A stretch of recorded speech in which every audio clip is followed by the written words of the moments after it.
Good morning. Marc Lalonde, the Federal Energy Minister, is in town today, and with luck and chance we might have him here later in the programme to ask him if he's going to carry out what Pierre Trudeau said during the campaign when I shoved it at Pierre Trudeau.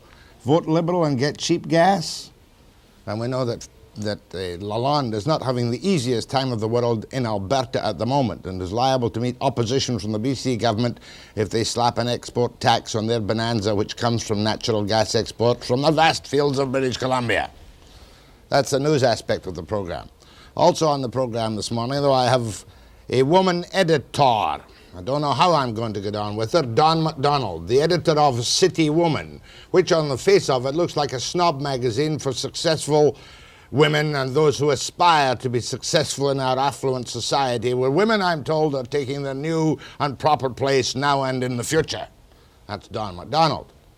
Fellow who knows about Rhodesia too this morning, Bryan Haddon. Want to know what he was over there as a non-governmental observer in the recent elections when Robert Mugabe swept the polls and became the premier designate of what used to be Rhodesia, now called Zimbabwe. Haddon, maybe Lalonde, but first for sure, Don MacDonald, the editor of City Woman, after the break.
2 years ago, a magazine called City Woman was launched in Canada with Don MacDonald as the editor. And I'm just reading back in the old preview copy. And at that time, as it was formed in the age of affluence and shaped by life in Canada's three largest cities, Montreal, Toronto, and Vancouver, I presumed, and I don't think I've been proved wrong, that this was going to be a snob magazine for women who were successful or wanted to be successful. And you have been a success, aiming at this kind of esoteric snob section of womanhood in Canada. Is that correct? Well, snob is a buzzword that I, feel disinclined to react to, but I think that City Woman is about the what else of women's lives. After they have resolved the questions of their domestic arrangements, whether or not they're going to have children, whether or not they're going to be married. We're living through an interesting time now where after the age of 40, life really does seem to begin, and women are asking themselves what part are they going to play in society, and City Woman is about that. Well, I don't want to be patronizing in any way, shape, or form, although I probably will tend to be, and I want to warn you in advance. I'll try also not to be too patronizing. I want to warn you that I have not been that much influenced or shaped by the New Woman or by feminism, which seemed, after its big noisy launch, to become rather discredited, and the Germaine Greers and all these other aggressive male-like women vanished from the public view and have gone. Mm-hmm. Is this the basis for your approach to feminism today, the Germaine Greer aggressiveness? I think you have to go back over the past 12 years and figure out not just what happened to women, but what happened to the 60s idealism to figure out where we are now. Now, the media, of course, did declare that the 60s was dead and that feminism was dead and that it had failed, and that the 70s was the me generation, totally narcissistic, etc. But the most interesting idea that the idealistic men and women of the 60s said was that the personal is political, that you cannot change the world unless you change yourself. And people who decided that that was true and to work on that did in fact go through a decade of turning in and figuring out who they were and attempting to change. And so I'm afraid men like you and men in general got cut off from women. We suddenly seem to be going about our business in a very isolated fashion. I don't feel cut off. I feel that the media pampers to you. I remember well in your first issue, you named how many women successful in Canada? The first The issue. city women. Yeah. You named, is it 40 or 50? We're about 39 to be precise. All right. I glanced through that issue again this morning, and I only recognized off the top 3 women in the city of Vancouver. You corrected me. How many were there? 14. Half of them I didn't even know. Okay. You're building up a straw man to say that women are successful and recognized, when in fact, if I don't know them, who knows them? That article was not about success, and City Woman is not about success. Oh. City Woman sets itself apart from the current literature, which is how to get ahead in business and without really trying or by influencing and winning friends or whatever. That article was about the impact that women are having on their cities. It was also about let's be critical about these women. These women have taken public postures. If you're too critical, though, at least one of the ones you named there, they burst into tears. That's not true. Oh, it happened on this program, on my radio program with one of them. And of course, I generally find, because of my ancient chauvinistic attitude, there's a woman I'm going to have a fight with on the air. The moment the tears appear, I back off and think, I can't be rough on this woman. Well, then it is a good device. It's a sleazy device. It's an unacceptable device. And I'll only tolerate it on camera, not off camera. I know. Well, men have patterns, too, that are a little sleazy, but they also work. Bullying is one. I'm guilty of that from time to time. But is that not a pattern which can't be changed? Yes. And I think that people who have been working on changing themselves have been trying to eradicate the bullies and the bitches in themselves, because they're not really very helpful. I'm going to throw some buzzwords at you, and you're going to tell me what they mean, if they mean anything at all, because I got them from you. I hope they mean something. Corporate feminism, female networking, sexual harassment, which is one I want to ask you about. Every time I pick up a paper, I see some scream about some poor women being harassed sexually. But if they've got minds of their own, they don't have to be harassed sexually. Fancy women's clubs, and other things, with MacDonald, who's going to give me a course in the new woman of the 70s, 80s, is that correct? The 80s we were in, yeah. After the break.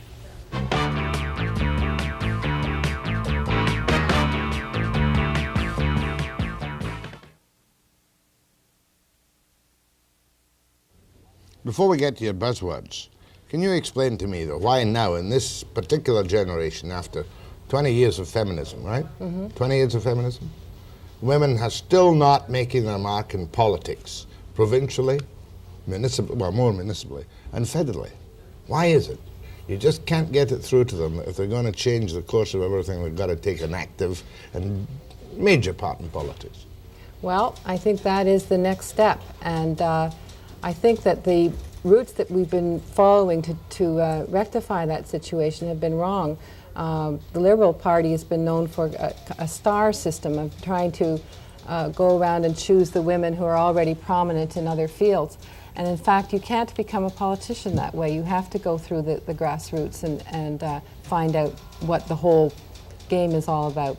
I think that Joe Clark, and in particular Jean Piggott, started a very interesting thing, which was a networking delivery system that would bring women like me, the new sort of person at their first or second level of achievement, who know how to do things, who have been working with men, who are now ready to be, really interested in broader issues. And they were starting a system of just bringing them into various levels of the boards and commissions in the government, and that might have been much more effective. than the At the highest levels in Ottawa now, you'll know this, and I was surprised to hear it, no major appointment is now put forward for selection unless a woman is, quote, boarded at the same time. And there probably is a lot of tokenism, or has been a lot of tokenism in the appointment of women just for the sake of putting a female there, regardless of merit. Yeah, but tokenism... Has there been? I think that tokenism exists, and it works as a first stage. It may not produce the right person for the right job, but that's the kind of thing you want to put the women up front anyway. You're right. It may not produce the right person, simply because the right person comes out of a network system. You know, the right person emerges out of all kinds of people being involved. Now you're on your buzzwords. Network system. The only network that I know of, I suppose, referred to the old British class system, and it applies here, the old boy network. Right. If you wore the right tie and went to the right school, you got the right job in external affairs or whatever. Now, are you suggesting that women must set up the same kind of snob network? No. Female networking? Women are doing it. I'm not suggesting that they do it. And I think there's a lot of problems with the networking. You mean Jean Piggott would be, if she was still in power and was in power at one time, the head of a female network, yes, whose job it is to place token women in key positions? No, her job was not to place token women. She was doing it in a much more difficult, long-term way. She was putting out a system that would reach into City Women, into Vancouver, into the Y, and asking for all those curriculum vitae and recommendations and whatever. And that system would have produced some real cream. Tokenism is when you say, gotta have a woman. Let's read the newspaper today, and that woman gets the job. Now, tokenism works because quite often those women who are chosen, start their own network of women. Jean Piggott was a token woman on the first little task force that she took part in. There must be very serious belts of resistance by the males against this networking by women. Are they winning the networking system? For instance, corporate feminism, does that operate on networking? Again, we're getting into a complicated mix-up of terms. I think that men do use networking, but they have two kinds of dynamics going on in the way they do business. They have the vertical up and down organization, and then at various plateaus they spread out horizontally, and that's where the male networking takes place. And the male networking is both protective of the group at that plateau and extremely creative. They really want their friends to accomplish their goals and whatever. Now women are putting all of this together and saying we climb up on each other's backs in order to get ahead by networking. It's a contradiction in terms. Mm-hmm. The second most important thing is that the women networkers, when they're talking about networking in corporations, they've got to understand that that involves trust. The backbone of business is trust. And that does not occur automatically just because one should, or you're of the same sex or whatever. And most likely, the first networking experience that any successful corporate woman is going to have is with a man. They'll have a mutual interest, a mutual agenda, and away they go. Now, the interesting thing about networking in corporations that men will tell you is that if they sit and think about it long enough, what they're actually doing when they're networking, they are imitating female networking. They are doing exactly the same thing that women do outside the corporations when they're running a Hadassah bazaar, or they're getting all the women to have dates for the Saturday night formal in high school. And so we don't have to go to a course to find out how to network. We know how to do it, but we have to learn how to do it with men. And once we get past, the other interesting thing about how men function is that the higher up they go, the more horizontal networking they do. Down at the bottom, there's almost none. Mm-hmm. And this is what horrifies women when they come in at the bottom and they see that there's no trust and there's no cooperation and very ugly, and all the novelists' room at the top, they're all right, But the fact is that once women move past those levels, they are really good at networking. Are they big in banks now? They're big in banks. They're starting. Yeah. They're big in financial corporations. Laws, they're very big in law. A person like yourself, you're not that old, but you were a newspaper woman. Yes. Newspapers is one area where women have never been held back if they showed the talent. That's right. Is that not correct? I think that's quite Evelyn Caldwell, a name you wouldn't even know perhaps. No. Pennywise. Yes. Old timer now, Evelyn's older than I am, considerably. Hope you're not watching, Penny. Mamie Maloney. Many very successful newspaper women made it in talent alone. Yeah. But they won't make it on the other things in talent alone. They've got to adopt all the devices to break through the male barriers. Is that right?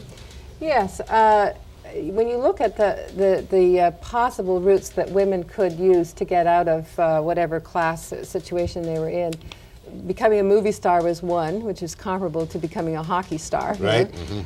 Then the real wave of serious women came up through journalism, and this had a two-sided effect. They won, but in their writing, they also put into the culture an awful lot of insight about women and about relationships and whatever. Now, the next most important wave to me are the legal women, because not only do they use their training and whatever to get ahead, but when certain laws or social codes are in their way of getting ahead, they're the first ones to change them. And so they are, automatically producing the Mary Southans, the Pat Proudfoots, the Liz Watsons of this particular world. That's right. Yeah, I'd be the first to concede that in the legal profession, the women, other than the token ones, have done a hell of a job. I don't think there's a single change in our society as wide-sweeping and as dramatic as the family law reform. It's all botched up, of course. Well, it's botched up. Everything's ultra vires. Anytime they pass a law, it's ultra vires, and nothing ever happens, and things get all fouled up all the way around. Yeah, but nevertheless, it's a mechanism for enormous social change that we can't even predict as yet. And the women lawyers brought that about to a large extent. I wonder, women must be interested in what you're saying. You're not. Well, I find it difficult. For instance, the other day, two things. Stats Canada comes out. And here we now have a new designation in Stats Canada. And I think it's hysterical. I'm the only one that laughs about it. Old Freddie, the floor director, and I laugh about it. There's no longer a spouse. There's no longer a head of a household. There's a person one and a person two. One thing you people have done is you've ruined the language. Spokespersons, chairpersons. Am I person one or person two? Who answers the door as person one or person two, I suppose? Is that right? When Stats Canada comes? Isn't it stupid? It is a little difficult to get used to. Is there anything wrong with using the term man as a generic term to cover the function? No. Chairman? No, I think that's going You're too hardly far. radical, are you? You're hardly radical. I am radical, but I guess I'm a thoughtful radical because I don't allow myself that kind of mistake. I flipped my little male chauvinist lid yesterday with reason on a local organization called Rape Relief, which won't even come out. They have to have a consensus before they'll talk to you. You know the type. And they get $61,000 of public money. And Canadian press reported, in a coast-to-coast story, that when they find a man who has been suspected but not convicted or charged with rape, they send 15-minute round to his house to knock on the door and say, and they all chant, "We know who you are, we know what you did, we know who you are, we know what you did." Taking my facts as reasonably accurate, you wouldn't tolerate that kind of garbage, would you? No. I think that what is happening to some areas of the feminist movement, as in any movement based on ideals, there are right-wing elements, people who in the name of an ideal are actually acting in a somewhat fascistic way towards their enemy. You've got 2 minutes to give me after the break your particular formula for the successful city woman, where she starts, what she does, and how she gets her way to the top on talent alone. After the break.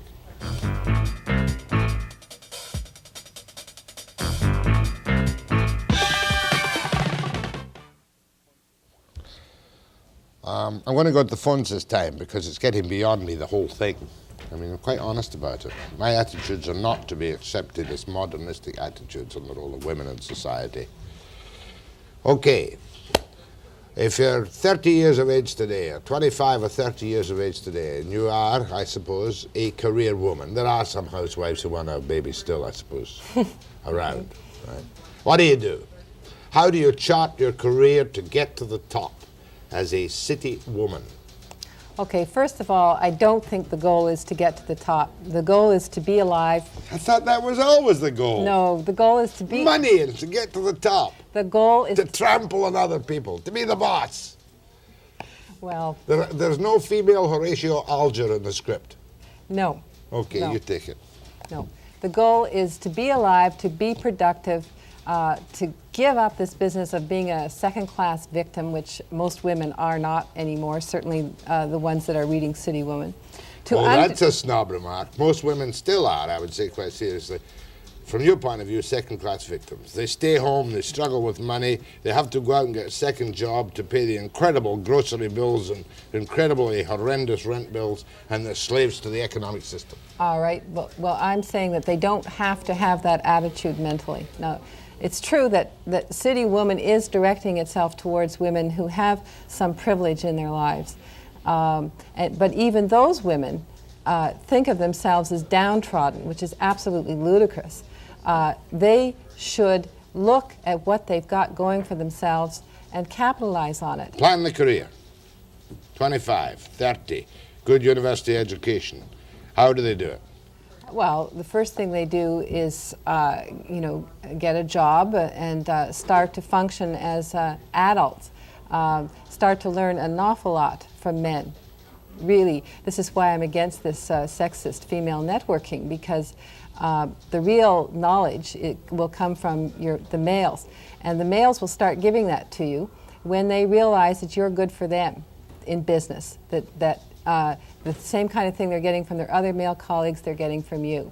It's a question of participation, of just taking charge of life and doing it and not stop thinking about it so much. One, join a political party. If you're a lawyer, would you advise young lawyers to join political parties so they can get the share of patronage? No. That's a male thing? Yes. Why wouldn't you recommend that? Well, I personally would not recommend that, but I understand that's part of the system, and I'm sure that most women lawyers should do that, but I would Never not think of being recommend a nurse, always go to be a doctor. Nope, because there are tremendous openings in community nursing happening. The health delivery system is just open to be revitalized. Rewrite Dick and Jane to get away all that sexist nonsense.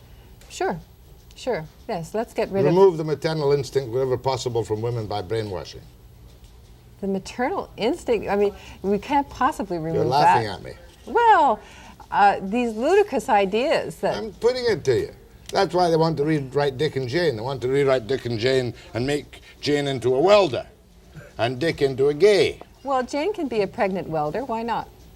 I don't want pregnant stewardesses, and I don't want pregnant welders. I certainly don't want pregnant stewardess in a plane. What we're talking about in rewriting Dick and Jane is unlocking men and women from extremely structured relationships to each other. But that's garbage.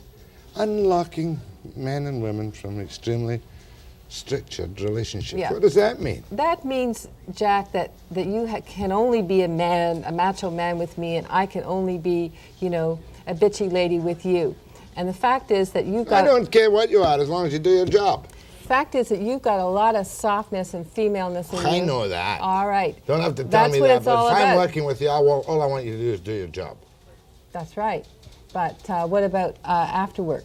How are we going to improve the circumstances of what men and women do with each other afterwards? You start again the next morning, and the woman doesn't make the mistakes she made the day before. Yeah, well, you're talking about two different things, and I'm very tough on women in the working area also. Mm-hmm. They cannot use tears. They cannot have excuses anymore. They've got to produce exactly the same way as men do, and they have to expect tough criticism of everything that they're doing.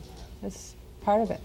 So all you're saying is be pushy, get ahead, pick a career. Grow up. Be sophisticated, well-groomed. Why not? Well, Why not? I'm asking you. Why, yeah. Now, is there anything particularly difficult about those things? Use female networking. You're against it, but it's effective.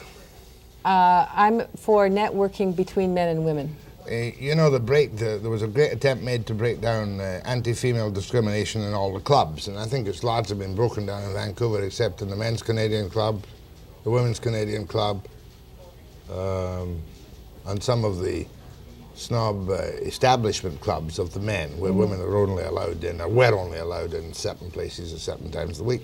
But there's a new phenomenon growing up of new exclusive women's clubs, women's groups. Is that good?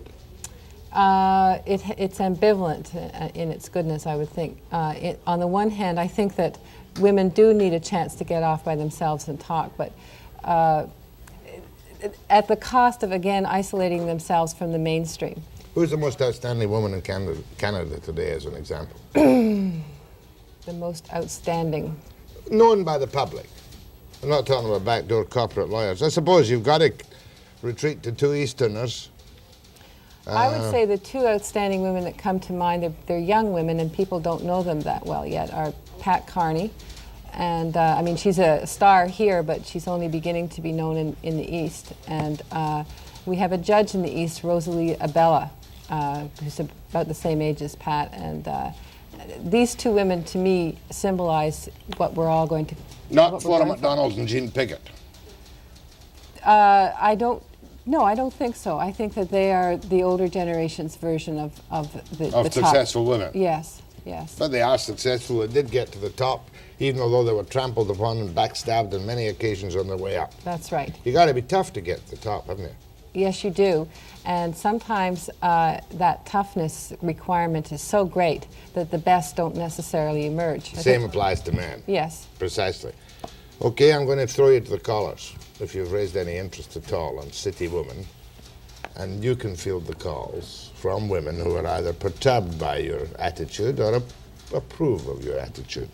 Corporate feminism, the we decade, not the me decade, female networking, sexual harassment. Every time you pick up a paper, you see some human rights creature screaming on about sexual harassment again. Is this something you've dealt with in City Women? No, but again, that's a tough subject, isn't it?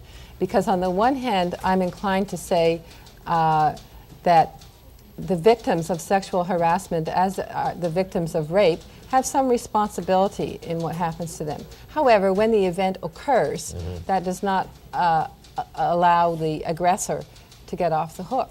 And your generation has been very lucky in that you have been born and bred in affluence by and large. Yes.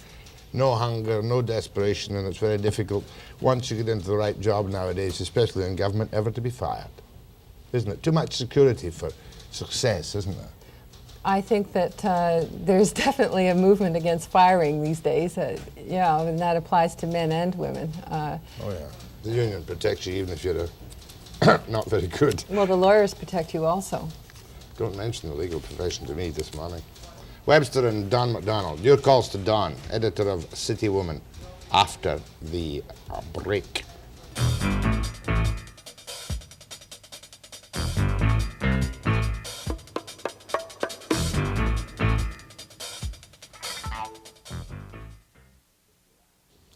The City Woman, her city is Tirana, right? Yes. Always been Tirana? Tirana. Never worked in Vancouver? Oh, yes. For whom? 2 years. The Vancouver Sun, and then I freelanced from here. What did you do in the Sun? I was a desk man. You were a desk man. Go ahead, please. Morning, Jack. Yes, ma'am. I'm glad that you have Don MacDonald on your program. And as a City Woman's editor, I think she's marvelous. Now, what I think about her, I'd like her to answer a few questions for me. When she was talking about the height that men rise to their business management is in the vertical line to horizontal line to women that are in the arts and science technology. Now, she is projecting her feminist image, self-image, to all the women on television screens. Now, there's in the motion picture screen, we have to go to theater to see her projection to her self-talent. What's the question? I'm losing you. Well, what I meant to tell her that men are the same as women to rise to the heights that they want to reach. And they have the same right as doctors have, and a female doctor can be the same height as a male doctor. Well, fair enough. In other words, you generally approve of what she says. Yes, I do. Thank you, ma'am. Thank you. Go ahead, please. Hello, Jack? Yes, ma'am. Hi, I full-heartedly agree with what she says, and I disagree with you, and I hate you for calling us second-class people. She said that. You did. I did too. The majority of women, in the eyes of the city woman person, is still second class if she doesn't change her attitude and seize opportunities. Is that correct? It's an attitude that makes her second class, nothing else. That's the point we were making. I wasn't trying to say all women were second class. Oh, I see. I have the greatest sympathy with women who stay home and look after their kids and struggle along on one salary, and I have a built-in prejudice against the new generation where they both, one's a social worker and the other's a teacher, not really contributing to society, but not really part of it. Well, when I was in my 20s, and I'm in my 30s now, my husband, he was supposed to be the man, and he was supposed to go out and work. He couldn't do it. He couldn't make enough money, and he couldn't be that man role, and I couldn't be that woman role. And consequently, our marriage failed. Now, what do you say to that? Because we couldn't play the roles that we were supposed to be. I won't say anything to it. Don will answer it. You know, that raises a really interesting point that I often think about, which is that so much of the anger of the feminism and so much of what we assume to be a desire to change actually came about because change was imposed on us. Most of us had no choice about the fact that the suburban lifestyle no longer demanded our talents. No, most of us had no choice about the fact that we had to work as single women, as divorced women, as widow women, as wives of men who can't afford to pay the mortgage anymore. So that's a large part of social change. And the reason for many of the collapsed marriages. Today. Sorry, my dear, say again. Say it again, my dear. What's going to happen to today's mail row when mortgage rates and interest rates are going up? How are they going to put the bread on the table without the woman having to go to work today and pay for all our expenses? So let's give women credit where it belongs, and it belongs in the household, because we are helping our men project their image. Okay, let's give the husband some credit too. The terrible amount of marriage breakup that we've had to go through, I think, is disastrous for us as a society, and disastrous for people financially. And those men and women who are still able to work it out and be partners through these times, I think, are very admirable people. Thank you. I think I can throw one horrifying statistic at you. In the past 7 or 8 years in British Columbia, 26,000 single women with families, broken families, have been added to the welfare rolls. Incredible, isn't it? Dreadful. Just dreadful. Feel sorry for them. Prince George, go ahead to Don MacDonald. Yes, I had one particular question, and I've questioned this for a long time. Why is it that when you're looking at the women's role, they say that women have to become like men? And why must women become like men? We are not men. We don't operate like men. They want us to operate like men. And I totally disagree with this. Now, I wasn't married at 19 and went into a family. I worked from the time I was 16 until I was 29. At that point, I got married, not because I hadn't the opportunity, but because I wanted the freedom. When I chose to marry, then I did that. Now, I have 2 little children, and I think that a woman who dares to marry and a woman who dares to have children has got her hands full, and fuller than they have ever been in a secretarial office, or as an office manager, or as anything that I have done. And I have done a number of jobs, from taxi driving to being personnel director secretary in a large company. And the organization that I had to do in that company was far less than the organization I have to do in my home. My husband travels a great deal. If I can't keep the things here at home organized, and I can't go home at 5 o'clock and forget it. It's here 24 hours a day. And I can get a babysitter for my children, and I can go out, but it comes down to me what those children are as they grow up. And I think that the women's liberation today is really making the woman who chooses, and I'm saying chooses, to stay at home, look after her children, and organize her home in an organized manner, a second-class citizen. I think it's women that's doing it to women far more than men. It tickles my heart when I go out with a child toddling on the end of one hand, another one, as you can hear in the background, a little bit fussy on the arm, and a man will walk ahead of me and open a door and shut it in my face. And another man will come along and smile at me and say, "Do you need a hand?" And I say, "Thank you. I'm not a women's libber yet." And I can see if you want to be successful in the business world, go ahead and do it if that's what you want. But don't make it hard for the women who really want to stay at home, who love their children and husbands. Very well, very good call. Wouldn't you agree, Don? Absolutely. I agree with everything that you said, and I thank you for adding a few things to what I've been saying. I don't think that any serious feminist is suggesting that women should be like men. No one wants them to be like men. Not the men, and certainly not the women.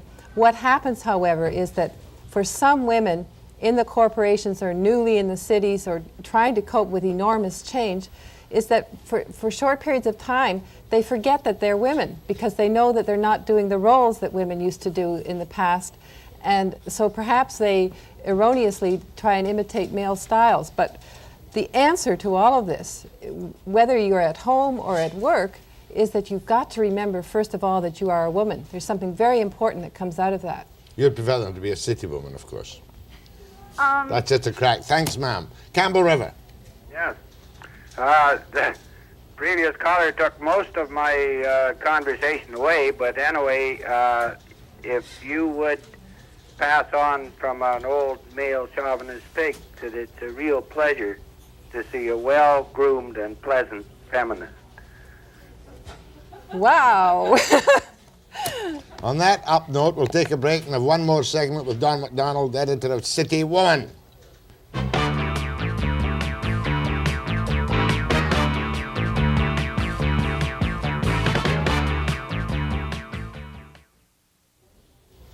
I, in fact, am a secret supporter and advocate of equality for women.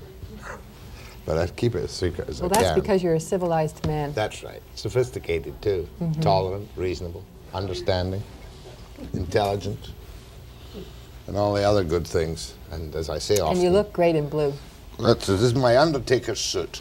This is to hold my tummy in. The vest is to hold my tummy in. Yes. What was I going to say? I lie a lot, too. Go ahead to Don MacDonald. Good morning. Morning. Mr. Webster, the Men's Canadian Club includes women now. I thought I should tell you. Well, I was speaking to the Women's Canadian Club yesterday, and it was 95% women. And a couple the of... Men's Canadian Club. Pardon? Men's Canadian Club include women now. Oh, I'm happy for you. I wanted to ask Miss MacDonald what she thought about women who felt they had to contribute to the finances of the home. If they would sit down and figure out how much a babysitter costs, how much it costs for them to have clothes to go to work, my heart just aches for these young women coming across our street, depositing their small babies at babysitters' places, and then coming back at 5 o'clock to pick them up. I think they're doing themselves a great injustice. Well, I think you're right that before taking the step of a job downtown, you have to assess those costs. But in my own family, one of my married sisters has exactly that kind of trade-off. And it still is worth it to them somehow, the tax benefits and various other things. They still have to get the mortgage paid that way, and they've tried it both ways. So, you know, but I think you're right. It's an economic choice, really, nowadays, to keep up the standard of living. Yeah. We had a tough time getting along. I'm a senior citizen, and we had a real tough time getting along, but we managed. Yes, but with all due respect, I think times are a little bit different now. I think that women in marriages can't just afford to look at how much of the mortgage is being paid. Fact is that 10, 15 years from now, when the children are grown up, they are going to have to work for exactly the same reason. Their pension plans and whatever investments they've made for retirement are simply not going to look after the costs that we'll have at that time. And women just have to prepare for the future as much as men do. And I'm sorry about mistake about the Canadian Club. Oh, excuse me. Go ahead, please. Good morning, Dawn and Jack. I want to congratulate you, Dawn, on being such a charming woman. Thank Okay. you. Thank you. Thank you, ma'am. That's all she wanted, apparently. Isn't Go that ahead, wonderful? please. Yes, Mr. Webster. Yes. I'd just like to direct a question to Dawn. What exactly do you term as a successful woman? Alive. Alive? Yes. I think a woman is a female human being with many facets in her personality, and the development of all those sides is what a successful person is, and that means a woman with love, a woman with work, a woman with family, a woman who takes care of her health and her money, a woman who has grace, a woman who can make other people happy. Is this on an individual basis or as a wife? If she's lucky enough to be a wife, it is in part as a wife. Well, I'd just like to ask you,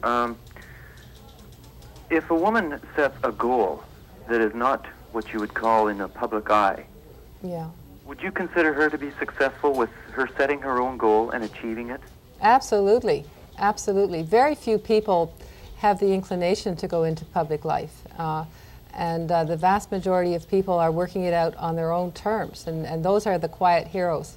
But of course, anybody who names a goal and achieves it is a very alive person. That was a much better question than any one of the questions I put to Don this morning. Thank you very much, sir. Does the formality of marriage matter for a successful woman? You asking me that? Yes. I'm not asking anybody else. I think that we are renegotiating what a formal marriage is. I'm talking about the marriage ceremony. Is common law quite acceptable? I think that we still need this public declaration of commitment to each other. What is different now is that we know statistically that we may not be able to make that a lifelong commitment. But as long as you stick it for 2 years, you'll get your share anyway. The lawyers have arranged it that way, I'm afraid. Yeah. I shouldn't say I'm afraid. Yeah, that's right. Tip to bloodless men, if you're forming a relationship, always move out on the last day of the second year. Go ahead, please. Yes, just one question. I'd like to know where Dawn originally came from. I come from Kingston, Ontario, which... Oh, Flora. You're related to Flora. Yes, I... Are you? No, I'm not, but I grew up on the same street that Flora lives on. Flora MacDonald. How old are you? 35. You know, one can ask these questions nowadays. Oh, can't yes, one? of course. Anything else? She never lived in the interior BC? No, I have traveled there, but I've never lived there. What are you? Okay, thank you. Thank you. Wonder why I asked that question. You must look like somebody who knows. How much time have I got in this segment? Go ahead, please. Yes, I was quite surprised to hear both of you say that the job market seems to be rather secure. I said civil service jobs, once you're in. Okay, I just find, though, that there's a lot of talk about 25 and 30-year-olds, women in particular, finding jobs, but I'd like someone to address the issue of keeping the job. It seems to me in the industry I'm in, around 50 to 55, there's a great number of people suddenly losing their jobs. They become successful, they're too high paid, men and women, and suddenly they're being replaced by younger people who are cheaper. And that's the concern that I have. Not so much finding the job. I feel that I will be successful, but I don't want to lose it at 50 or 55. Is that not just a common problem between men and women as they go down the slippery slope to old age? I'm interested for both men and women because I see it happening to men. Yeah. I think that we do have to be very careful while we're creating this myth of possibilities and success, that we realize that the way society is set up right now, there is very little forgiveness for people who can't make out in the system.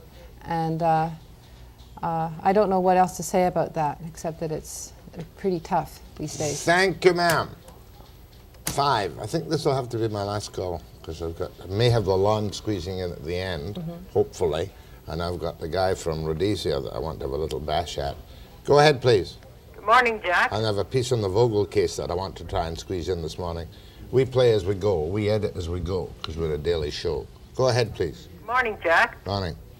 I want to speak to Don MacDonald. Okay, go straight ahead. Hello? Go, speak up. I want to speak to Don MacDonald. Yes, she's here. Hello, I'm here. Yes, I say I'm working in Nanaimo Hospital, and I'm a male, of course, and I know that the females working in the hospital, I've realized that they're the professionals, the nurses there. They really are their own person. They're qualified professionals. Yes. Quite feminine. What's your point? I just want to give a big bouquet for them. Okay, bouquets to everybody. Agreed on that? Yes. You have a secret ambition, I think. I may embarrass you by this. Carney for Prime Minister? Yes, I think that's probably going to happen. Think she's tough enough? Nope, but she is an extremely charismatic leader, and she is starting a Pat Carney movement is starting around her, people who really support her and want to help her. Mm-hmm. So she'll kill me for saying that. Yeah, Carney for is she watching That's this morning? the end of a friendship right there. Is she there. watching this morning, you happen to know? Is she in town just now? Yes, I think she is. We phoned her this morning to get some dirt on you, but we couldn't raise her. Pat Carney is becoming Prime Minister, of course, is a great loss for City Woman because she's an excellent writer and one of my best writers, but nevertheless. Contributor to your magazine. Yes. Don MacDonald, founding editor of City Woman. Well, my attitudes will change totally from now on. Thank you, Don MacDonald. Next, Bryan Haddon, a non-governmental observer in the recent Rhodesian elections. Zimbabwe elections. After the break.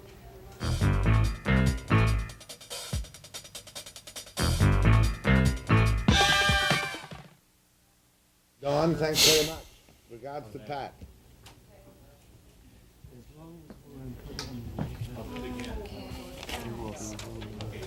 1 minute, coming back. 1 minute.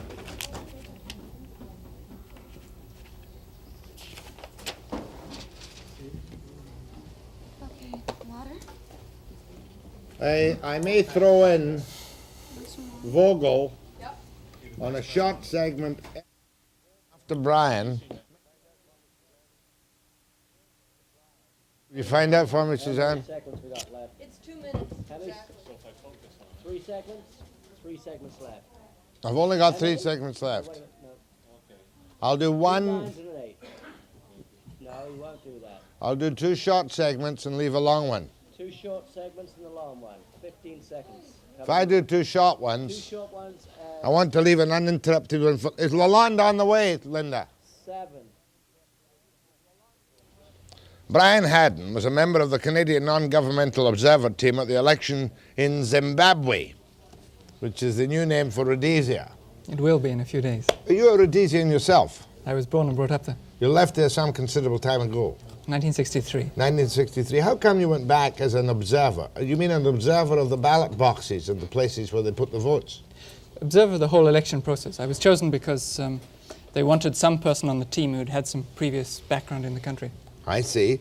Now, I remember there were many allegations that Lord Solmes was being much too tough with his military protection of the polling booths and whatnot. Give me your assessment of the fairness, if any, of the election. We spent a lot of time on that question. Our assessment, and that delivered by all of the other observer groups before the results came out, was that yes, the elections did represent the considered view of the people of the country. And were they done in a free kind of a way, or were there guns and machine gun posts and check posts everywhere? Well, when you have an election taking place immediately after a major war, a guerrilla warfare, a particularly brutal one, a very brutal one, it's extraordinary that both sides in such a conflict would step down and agree to abide by the decision in an election. Now, despite that, there was some brutality. It was only about 10% of what there used to be before. Mm-hmm. But there was injury, there was killing, there was beatings up carried out by all parties. But our considered view was that the people knew that the vote was secret. They knew that they would be able to express what they felt and no one would know about it. And we also know that they spent a lot of time thinking about it. And those two factors together, we felt, meant that the result was an effective statement of what they felt. I suppose the key to the whole election must have been therefore in the actual counting of the ballots and an assurance, which perhaps you can give me, that the ballots were properly counted and that they weren't stuffed and that no ballot boxes disappeared from any area. No, that's part of it. And I think that from all of our observations that took place, that the ballots were carefully counted and so on and so forth. But there were many other sides to it too. The process up to the election, in which campaigning took place in a tense situation. That affected the vote a lot. Oh, and there are lots of attempts on people's lives on Mugabe's staff. Was that not correct? Yeah. There were 3 attempts on Mugabe's life, and a lot of politicians were attacked as well. Yeah, it must have been an incredible atmosphere in the country. How long were you in for this particular duty? 4 weeks before the election, and then a few days after. Yeah. Now, Mugabe, painted by the Western press, I think I can say that broadly, as an irrational, dangerous Marxist, or painted by some of the whites in Rhodesia as such, and Smith painted as a fascist. Looking at the country now, how would you assess Mugabe's position and image among all groups in Rhodesia, in Zimbabwe? The black people in the country have known him well for 5 years.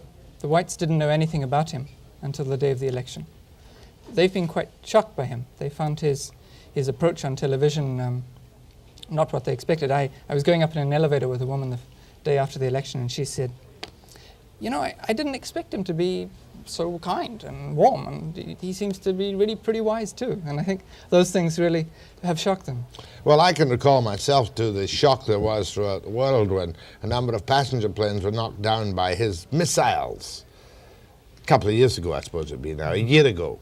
But did he not come across as an adamant Marxist when he took his Premier designate office? I think it's important to distinguish between activities that take place during a war. The planes that were shot down were due to be carrying the military commander, General Peter Walls, and I think that might classify as part of a warfare activity. We never got those reports, but they were fairly well known inside Rhodesia. I think the man himself is clearly a person who's very serious about leading the country and has got many policies which will be unpopular with the white population in the long run. But at this stage, the message he's been making all the way along the line, that they want the whites to stay, that it's a country for everybody, is starting to come through for the first time. Is Peter Wall still in command of the armed forces? Yes. That's quite incredible, isn't it? Yes. Well, can you imagine appointing the person that you've been fighting for 15 years trying to kill? Army? Yes. As head of your own army? Right. And do you think the whites are taking some assurance? Do you happen to know if the exodus of white Rhodesians is stopping at all? It's running about the same rate that it's been for the last 5 years. Now, your own family weren't one of the post-war Johnny-come-latelys to Rhodesia, were they? My grandfather was one of the first whites who came to the country in 1896. He was a colonial settler, you might say. He was just that. I'm going to have a few more words with Bryan Haddon on Zimbabwe after the break.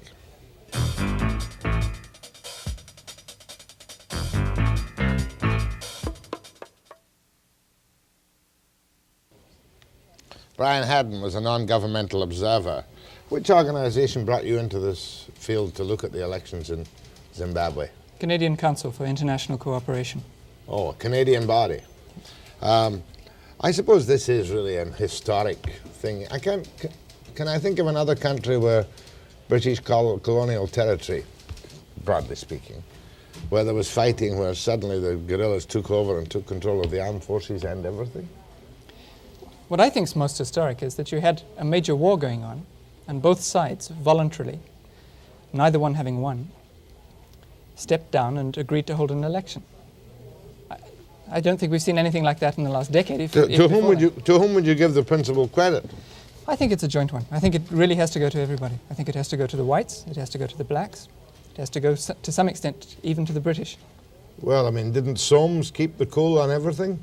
He did in some ways quite a good job. I have a lot of criticisms of some of the things that he did, but I think some aspects he handled very well. But none of the things he did were enough to disqualify the elections as anything other than basically fair. Exactly, and he did a lot to make sure that they were fair. What about Ian Smith now? What is his standing at the moment? Is he leader of the opposition?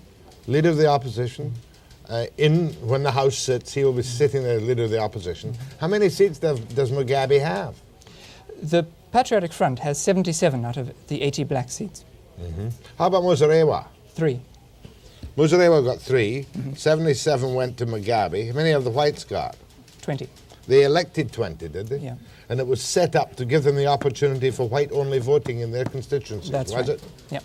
So it's 77-3-20, which makes a total of 100. Yeah. Plus, one of the members of the Rhodesian Front Party, one of the whites, is in the cabinet now.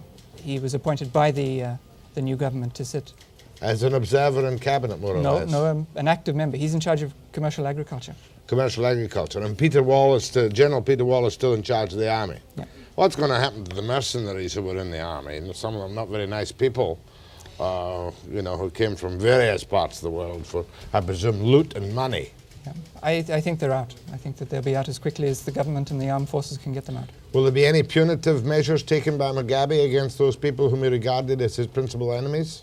He stated both before the election and immediately after it that they hadn't won the war, that it was a negotiated settlement, and consequently it wasn't a process of punishment for those who did crimes before the war. So there are some people who are facing criminal charges. For instance, there were some members of there are suspected members of the police who carried out some of the attacks on some of the political leaders. And those will continue, of course. Well, they'd be normal criminal offences. Yeah. You're talking about the pre-election assassination attempts on Mugabe and some of the other political leaders. They haven't yet assigned blame on some of those yet, but in cases where they have assigned blame, those cases will be coming up.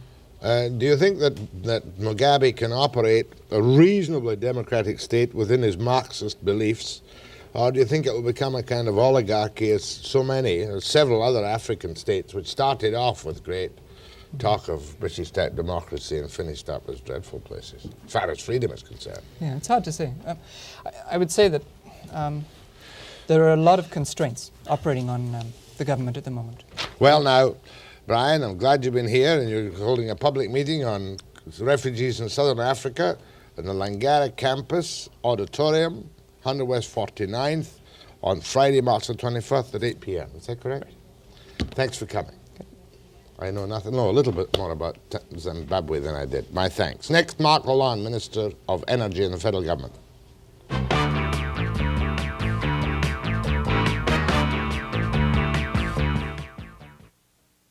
Gee, I must ask for a tape. I have friends at Radio Quebec. I better get that. I had a couple of big whiskies. Sat down and spoke French. What did you say that was new this morning? Nothing exceptional. What came out of the press conference? I'm going to meet the American Secretary next Monday, Mr. Duncan, Secretary of Energy. I'm going to discuss the question of gas exports in terms of the pricing. Getting a deal because they suspended some permits. I'm going to raise the question of tanker traffic on the West Coast with him. And in terms of our discussions with British Columbia, Alberta export tax, we discussed also. Sure. Yes. And then I said, the matter has not even been considered by cabinet. So. Good. And then, of course, there's the Alberta thing. I wish you'd seen the interview I did with Pierre Trudeau. I heard it was first rate. 16 minutes. I'm getting a lot of feedback in our private conversations just now. No. Feedback, everything's cut.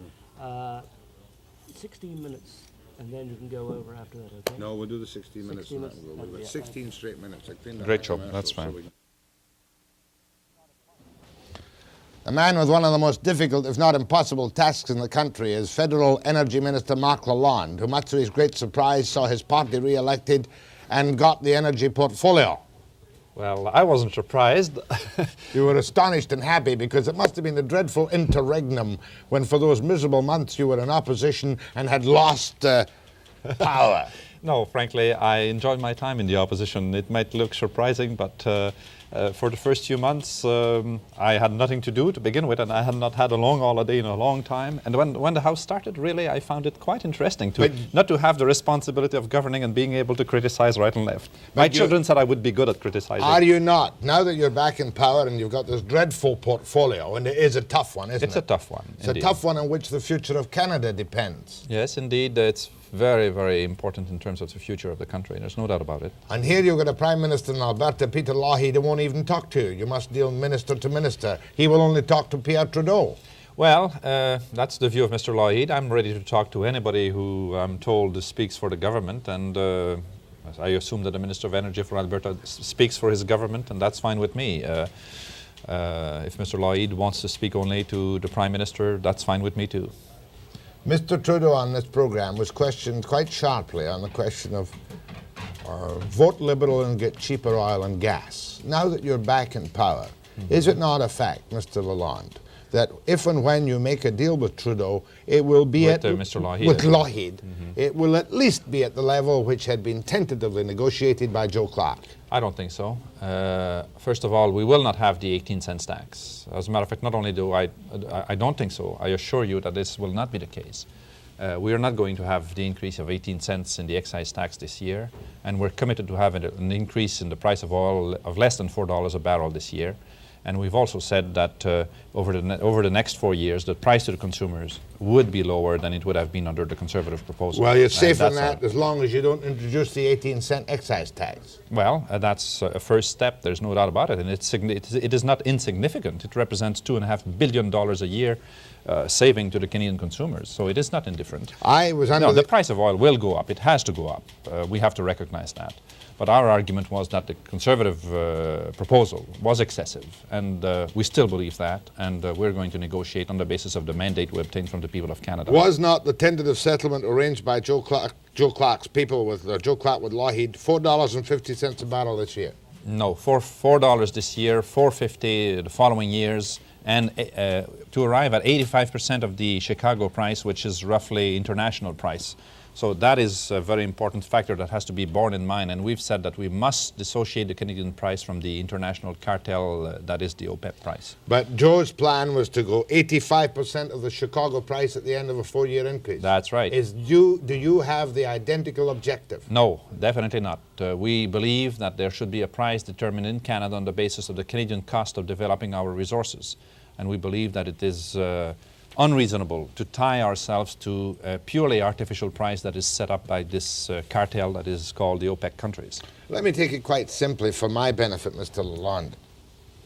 You know the details of the deal, I presume, and I don't, that Clark negotiated with Lougheed. Right. Surely Lougheed's position, properly in an Alberta viewpoint, is intransigent. And he says he will settle for nothing less than Joe was prepared to give him. Does that not put you over a barrel? It is. It puts us, and both of us, I suppose, in a difficult position, and this will mean it will be very tough and hard negotiations. But what Mr. Lougheed has said, he has said that he wants the same net benefits than he would have got under the discussions he had with the previous government. But there appears to, first of all, he says it could take different forms or be applied in different ways, and secondly, it is not yet quite clear what is meant by net benefits, and I think there is still room for discussion. Anyway, there's enough room for discussion that we met for 2.5 hours yesterday, Mr. Leach and myself, and we agreed that it was worth pursuing our discussions between now and the end of June. So that's what I intend to do, and I said I would walk the extra mile to get an agreement, and I'll certainly negotiate in good faith without resorting to threats and try and get a deal. We'll see, but it has to be within our commitments to the people of Canada. I can tell you that we won an election with a certain number of limited commitments, but those commitments we intend to stand by. And one of your commitments is that the oil prices increase under the levels outlined by Clark. You'll keep them under that at least for 1980. Oh, and more than that. More than that, 1981. Yes. Up to 1994. Up to 1994. Yeah, the total net arrangement will have to come under the arrangement that had been proposed by Mr. Clark. And I think we can do that, and that requires a spirit of compromise on both sides. I said we were ready to look at all kinds of alternatives that would ensure a very, very fair deal to Alberta in particular. But I think we have to remind ourselves that there are Canadian citizens in this country in all provinces who are consumers, and we have to be careful in terms of what's happening to the cost of living and to unemployment. And that is also a very high priority. In the final analysis, hypothetical question, you'll dodge it. Well, but why do you ask it then? Because I want to see the reaction on your face. In the final analysis, if you could not and cannot make a deal with Lougheed, you would have to use, would you not, Mr. Lalonde, the BNA Act and impose a deal under the good order and government of the country? Well, we have under the law at the present time the power to do it under the Petroleum Administration Act to impose a price. But I will tell you that in the 5 years we were the government between 74 and 79, we always managed to have a negotiated agreement, and that is still my objective, and it will remain my objective right to the end. I don't think it is, I said I would not resort to threats or counter-threats, even when Mr. Lougheed said he would not proceed with this oil sand development if he did not get a deal acceptable to him. I don't intend to answer back to that, and I don't intend to engage into threats of resorting to this or that kind of legislation. We have been able to get a deal in the past. I'll do everything I can to get a deal in the future. And if we can't, well, then we'll have to review the situation at that time. How much time have you got to make a deal? Because you made the last agreement, which was a $2 a barrel increase, I think, and it expired December or January. In January. How much time do you have? The agreement expires on July the 1st of this year. We've set ourselves not a deadline, but a target date of early July. And I've noticed that Mr. Lougheed himself in the press has said that July for him was an objective, but he was leaving himself some room for maneuvering. So let's put it that early July is our target. Right. Western alienation is a fact, as was shown by the election results. It must have been shattering to you, eh? It's not so much Western alienation. I think that the fact that people in the West voted differently from people in the East, it's not so much, you could say, Eastern alienation if we had been in a minority situation or if we had lost the election. Western alienation from the Liberal Party. That is better. That is a fact of life, is it not? Indeed, and I regret it very much so. It really saddens me. Still, we have increased our vote, but it's still only around 25% of the popular support. That's not good enough. It would seem to me, though, that one of the alienating factors in Alberta, more so than BC, but it may develop here, is the fact that Westerners feel that for the first time they're in the driver's seat to handle surplus revenue from natural resources. And yet the man Davis in Ontario is screaming disaster and unemployment. Won't you have to be very careful how much you subsidize Davis because of the fear of particularly Alberta and BC resentment? Well, I think, and this has been our policy in the past, our job as the national government is not to govern for one particular province or even for the people of one particular province. I regret that we have not more members from the West, but I am the Minister of Energy for the whole of Canada and for the citizens of every province. And my role and responsibility is to try to make sure and attempt to make sure that there's a fair deal for everybody. And that's what I'm going to give all my time to. And due to the fact that we have so little Western representation, I suppose I'll have to make double efforts to make sure that the Western concerns are taken into account. And as far as I'm concerned, also double efforts to try and communicate to the people in the West that we're genuinely trying to doing our best in their interest, as well as the other citizens of Canada. And the best way, I suppose, to communicate will be to make a deal with Lougheed in which the West gets its pound of flesh. If there's a deal, it's all the more the better. But you have to remember yourself that a deal with Mr. Lougheed can also be at the expense of other Western provinces and the citizens of other Western provinces, and even the citizens of Alberta. Because money going to a particular government is not necessarily money going to the citizens of a particular province. So my concern, again, is to try and look at the interest of the citizens of all the provinces of Canada. And if we can get a reasonable deal with Mr. Lougheed, I'll be the happiest man on earth. If we can't, well, we'll have to. Do you think it's proper that the NEB approved the export of all that 4 trillion cubic feet of gas last year? Excuse me, would you repeat? Export of 4 trillion cubic feet of gas. Did we afford that? It appears so. It appears that our reserves of natural gas are very large, and you've heard in the last few days additional discoveries having been made in the Arctic. My concern about additional exports is that we should use this in terms of leverage vis-à-vis the United States to get some better deals on some things like the Alaska natural gas pipeline, for instance. What I objected most in the last export approval was to the fact that it appeared to have been decided just in order to get more money without trying to get the Americans, from the Americans, a firmer commitment to build the Alaska natural gas pipeline. And that, I think, is something I intend to discuss. Financing is still doubtful on that, isn't it? Yes, indeed. And I am meeting with the American Secretary next Monday in Ottawa. Mr. Duncan is coming, the Secretary of Energy, and I intend to raise this matter as a top priority issue. There were meetings in the United States yesterday between the producers and the pipeline companies, and I'd like to see what transpired, and I hope they will resolve their problems, but because we have done our share, and Question. the Americans should do theirs. Do you have your eye on an export tax on British Columbia's export of natural gas, affecting the revenue of the provincial government through the BC Petroleum Corporation? Right. I discussed this matter with Mr. McLellan this morning, and I assured him that this matter had not even been considered by myself or by the Cabinet. And if it was ever to be considered, it would be a matter that would be discussed extensively between us. So I don't think there is any reason to get into any panicky reaction. In other words, when's your budget come in? It will be for Mr. McEachern to decide, but roughly speaking, it will depend whether we want to have the oil pricing discussions concluded or not. It will depend on how these discussions are going.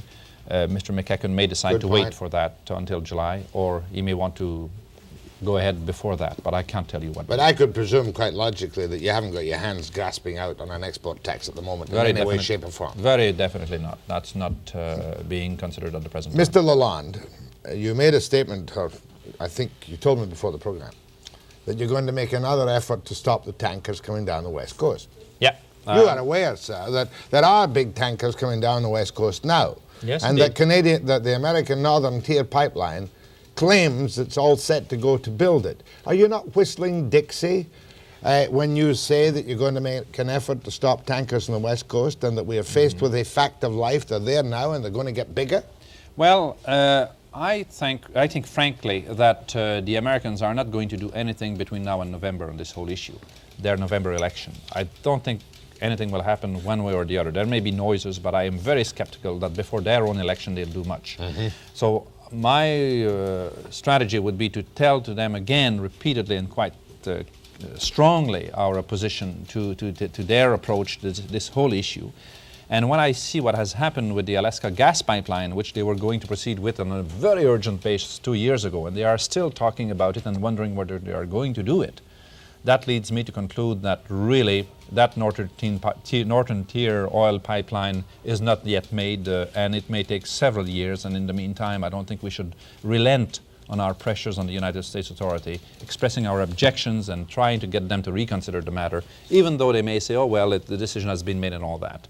As I say, I look at the experience on the gas pipeline. It tells me that we have lots of room and lots of time for action, and we should not stop pressing the Americans. Not a bad point, because the Alaskan pipeline is not yet a fait accompli.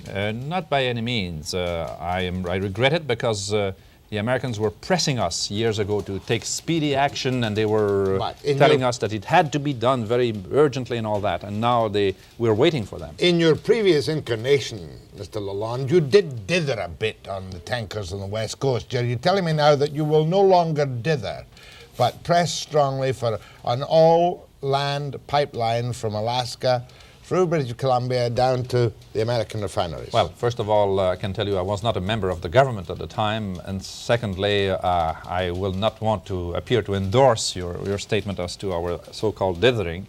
But Good word, isn't it? what I can tell you is that we are going to state our point of view very strongly to the United States again. When's the referendum in Quebec? I would say probably end of May, early June, but what date we will have to ask Mr. Levesque for this. Will you have time to campaign for it?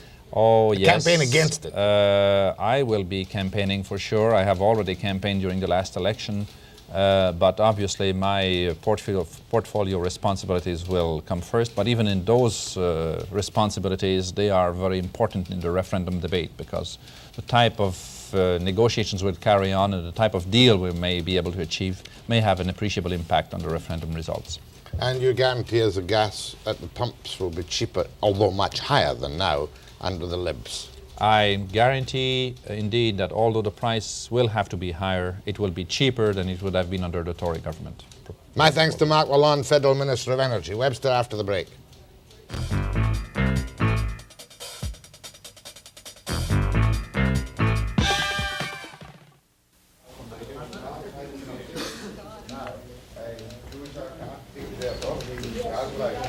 Just keep that time coming that I can shed on him.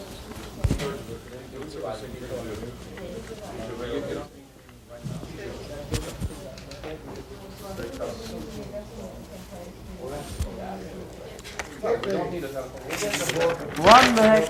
One. Suzanne.